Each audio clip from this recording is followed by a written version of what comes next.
చిన్నశంకరంపేట మండల కేంద్రంలో 80వ స్వతంత్ర దినోత్సవ వేడుకలు ఘనంగా అంగరంగ వైభవంగా నిర్వహించారు. తహసీల్దార్ కార్యాలయంలో తహసీల్దార్ మాలతి, స్థానిక పోలీస్ స్టేషన్లో ఎస్ఐ శివానందం, వీబీజీ రామ్జీ కార్యాలయం వద్ద ఎంపీటీఓ దామోదర్, ఐకేపీ కార్యాలయం వద్ద మహిళా సమైక్య మండల అధ్యక్షులు సౌజన్య, మండల వ్యవసాయ శాఖ కార్యాలయం వద్ద వ్యవసాయ అధికారి లక్ష్మీ ప్రవీణ్, విద్యా వనరుల కేంద్రం వద్ద ఎంఈఓ డిప్లా రాథోడ్, ప్రాథమిక ఆరోగ్య కేంద్రంలో మండల వైద్యాధికారి సాయి సింధు, కేజేబీవీ పాఠశాల వద్ద ప్రిన్సిపల్ గీత, తెలంగాణ అమరవీరుల స్థూపం వద్ద కాంగ్రెస్ పార్టీ మండల అధ్యక్షులు, సర్పంచుల ఫోరం మండల అధ్యక్షులు మోహన్ నాయక్, బీఆర్ఎస్ మండల అధ్యక్షులు రాజు, స్థానిక గ్రామ పంచాయతీ కార్యాలయం వద్ద సర్పంచ్ చంద్రశేఖర్, ప్రాథమిక సహకార సంఘం వద్ద సొసైటీ చైర్మన్ మేడి గణేష్, నేతాజీ సుభాష్ చంద్రబోస్ విగ్రహం వద్ద ఉప సర్పంచ్ భానుప్రసాద్, జిల్లా పరిషత్ పాఠశాల వద్ద ప్రధానోపాధ్యాయులు ఇన్ఛార్జ్ ఎంఈఓ డిప్లా రాథోడ్ జాతీయ జెండాను ఆవిష్కరించారు. పాఠశాల ఆవరణలో నిర్వహించిన సమావేశంలో విద్యార్థుల సాంస్కృతిక కార్యక్రమాలు ఎంతగానో ఆకట్టుకున్నాయి. 10వ తరగతిలో ఉత్తమ ప్రతిభ కనబర్చిన విద్యార్థులను చందంపేట పాఠశాల ఉపాధ్యాయుడు వేణుగోపాల్, జెడ్పీహెచ్ఎస్ ఇన్ఛార్జ్ ప్రధానోపాధ్యాయుడు కర్రె పోచయ్య వారి ఆర్థిక సహకారంతో నగదు బొమ్మలతో పాటు శాలువాతో ఘనంగా సన్మానించారు. మండల కేంద్రంలోని అన్ని ప్రభుత్వ, ప్రైవేటు కార్యాలయాల వద్ద జాతీయ జెండాలు ఎగరవేయడం జరిగిందని, ఎందరో మహానుభావుల ప్రాణత్యాగ ఫలితమే మనకు సిద్ధించిన స్వతంత్రమన్నారు.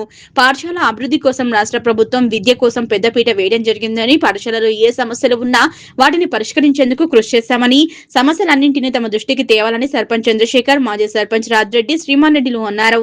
స్వతంత్ర సమరయోధుల జీవిత చరిత్రలను విద్యార్థులకు అర్థమయ్యే విధంగా తెలియచేయాలన్నారు. స్వతంత్ర సమరయోధుల ఆశయాలకు అనుగుణంగా వారి అడుగుజాడల్లో నడుస్తూ ప్రతి ఒక్కరూ వారి ఆశయాల కోసం పనిచేయాలన్నారు. ఈ కార్యక్రమంలో వివిధ శాఖల అధికారులతో పాటు వివిధ పార్టీల నాయకులు పాల్గొన్నారు.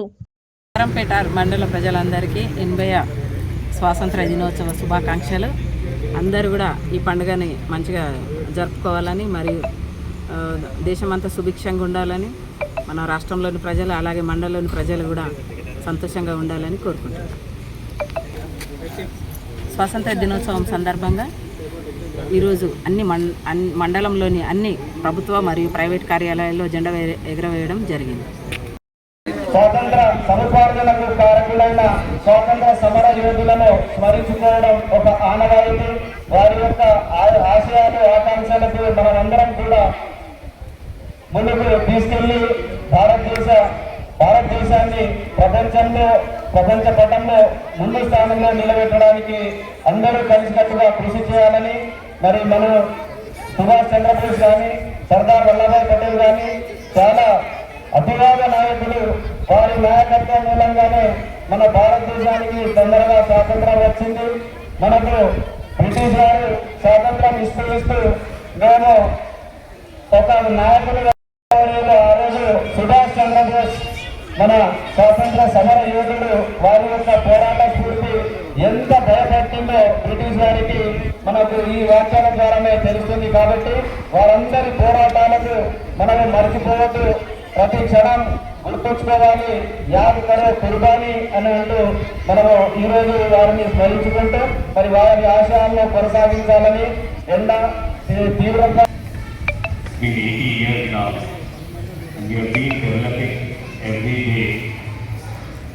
ఏ విధంగా ముందుకు వెళ్ళాలి అందరము. ఎస్పెషల్లీ ఇదంతా ఎడ్యుకేషన్ వల్లనే ఎక్కువ సాధ్యం అవుతుంది. కాబట్టి పిల్లలందరూ ఎంతో ఉన్నత స్థాయిలో ఉండాలని కోరుకుంటూ ఇప్పుడు రీసెంట్గా వచ్చిన ఈ 10th టాపర్స్ అందరికీ ఆర్టీ కంగ్రాచులేషన్. అండ్ 100% రిజల్ట్ అవ్వడానికి ఇక్కడ. అండ్ మనకి నెక్స్ట్ ఫర్దర్ స్టడీకి ఇంటర్మీడియట్కి కూడా 11th and 12th స్కూల్ కూడా చాలా పాపులర్ అయ్యింది. చాలా మంది మోడల్ స్కూల్ సీట్స్ కోసం కాల్ చేశారు.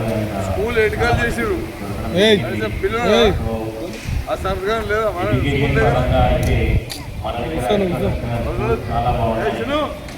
So it's all your responsibility to study well and go head.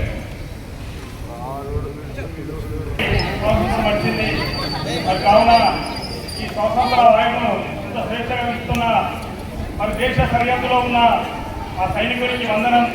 మరి ఈ దేశానికి ప్రతి వ్యక్తికి అన్నం పెడుతున్న మన రైతులకు కూడా వందనం తెలియజేస్తూ, మరి ముఖ్యంగా మరి మీ విద్యార్థులకు మరి 80వ స్వాతంత్ర దినోత్సవ శుభాకాంక్షలు తెలియజేస్తూ, మీ యొక్క మరి చదువు అనేది ఒక మంచి స్థాయిలో తీసుకొచ్చిన మా ప్రధాన ఉపాధ్యాయుడికి వాళ్ళ బృందానికి అందరూ కూడా ప్రత్యేకంగా ధన్యవాదాలు తెలియజేస్తున్నాను. ఎందుకంటే 100 తీసుకొచ్చే రిజల్ట్ మరి ఒక్కరు కాదు 10 మంది తీసుకొచ్చినందుకు ప్రత్యేకంగా దీపా రాథోడ్ గారి టీంకు అభినందనలు తెలియజేస్తున్నాను. అలాగే 1945కు ముందు భారతదేశ స్థితిగతులు ఏ విధంగా ఉండేది, మరి ఆంగ్లేయుల పరిపాలనలో మరి విభజించు పాలించు అనే సిద్ధాంతాన్ని ముందర తీసుకొచ్చి ఈస్ట్ ఇండియా కంపెనీ